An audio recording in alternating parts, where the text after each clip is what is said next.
తన భార్య మోసం చేసింది అంటూ ఒక తెలుగు టీవీ యాక్ట్రెస్ భర్త ఆవేదన వ్యక్తం చేస్తున్నారు. ఇంతకీ ఆవిడ ఎవరో కాదు, ఐశ్వర్య నట్టాల. ఈ పేరు చెప్తే వెంటనే గుర్తుపట్టలేరేమో కానీ ఐశ్వర్య ఇప్పటికే తెలుగులో చిన్న చిన్న సినిమాల్లో హీరోయిన్గా నటించింది. అలాగే ఇక బుల్లితెర విషయానికి వస్తే అత్తారింటికి దారేది, అమ్మాయి గారు, పలికే బంగారమాయి, అల వైకుంఠపురం ఇలా దాదాపుగా ఉన్న అన్ని ఛానల్స్లో కూడా సీరియల్స్లో నటించింది ఐశ్వర్య. అయితే ఈమె మీద తన భర్త శ్యామ్ కుమార్ ఆరోపణలు ఇప్పుడు నెట్టింట్లో వైరల్ అవుతున్నాయి. 2023 సెప్టెంబర్ 6న శ్యామ్ కుమార్కి ఐశ్వర్యతో పెళ్లి జరిగింది.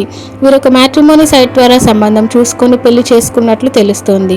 అయితే పెళ్లైన నెల రోజులకే ఆమెకి వేరే వ్యక్తితో రిలేషన్షిప్ ఉందని, అది బయటపడిందని ఐశ్వర్య భర్త శ్యామ్ వెల్లడించారు.